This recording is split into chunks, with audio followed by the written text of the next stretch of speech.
কেন তোমার ভাগিনে ইয়াকুবের কুফরি বন্ধ করছো না?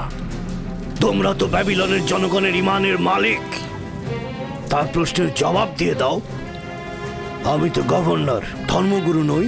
ব্যাবিলনের খোদাদের প্রতি ঈমান না আনলেও তাদেরকে কখনো অবজ্ঞা করে কথা বলেনি, কিন্তু এখানে তো সে মহান ইশতারকে অবমাননা করেই চলেছে। আমার মনে হয় আব্বা আপনি ভুল করছেন। সে অবমাননা করছে না, সত্য প্রচার করছে। আমার উত্তরাধিকারী ও পরিবারের প্রধান সেই হবে যে খোদাকে সবচাইতে বেশি ভালোবাসবে। রাহেল, এই যে রাহেল, কি হলো? কথা বলো। রাহেল, রাহেল, রাহেল, রাহেল রাহেল বেহুশ হয়ে গেছে। রাহেল, আমার মনে হয় ওরা ইশতারের অভিশাপের ফল ভোগ করছে। ইয়াকুব তো সব সময় ইশতারকে অবজ্ঞা করে কথা বলে। হ্যাঁ, এই বাতিল চিন্তার সত্যতা একটু পরেই তুমি উপলব্ধি করবে, যখন তোমার স্ত্রী সন্তান মৃত্যুর মুখে পতিত হবে।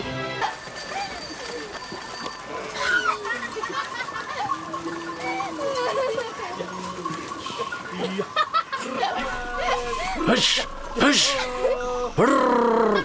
হুশ হুশ যা যা যা হুশ যা হুশ হুশ হুশ হুশ যা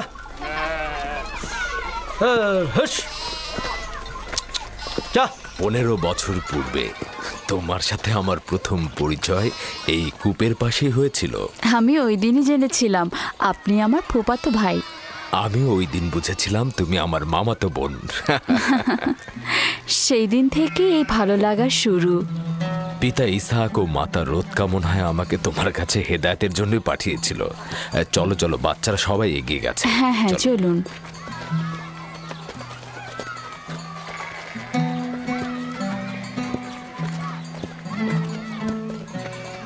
যখনই আমার পিতা বুঝতে পারলেন আপনি আমার অনুরক্ত, তখন তিনি মোহরানা বাবদ 7 বছর ভেড়ার রাখালি ঠিক করে দিলেন। আমি সেটা গ্রহণও করলাম, কিন্তু 7 বছর পর তোমার পিতা লিয়াকে আমার সাথে বিয়ে দিয়ে দিল। আর তো কোনো উপায়ও ছিল না, কারণ ফাদ্দানে বড় বোনের আগে ছোট বোনের বিয়ে দেওয়ার নিয়ম নেই। হ্যাঁ, আরো 7 বছর আমি তোমার জন্য রাখালি গ্রহণ করলাম, কিন্তু জনাব লাবান জানে না আমাকে যদি 70 বছরের কথা বলা হতো আমি তাতেই রাজি হয়ে যেতাম। কত দ্রুত সময় চলে যাচ্ছে। হ্যাঁ,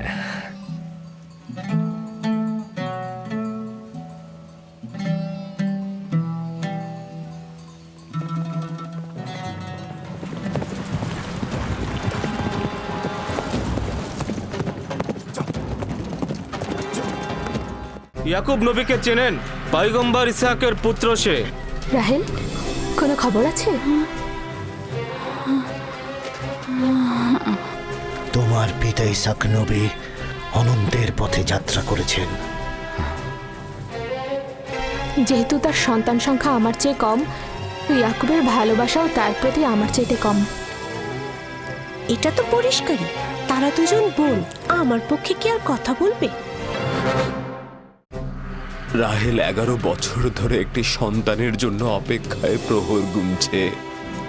আজকে ইয়াকুব ও তার পরিবারকে নির্বংশ করে দিন, হে মহান ইশতার। এই গভীর রাতে নূর কোথা থেকে এলো?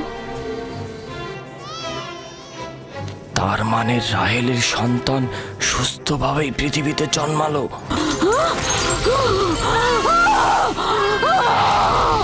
আগুন, আগুন! তার মানে আগুন ধর্মগুরুর খোদাকেও পোড়াতে আরে পারে? ভাই, এটা তো সহজ ব্যাপার, ও তো খোদা নয়।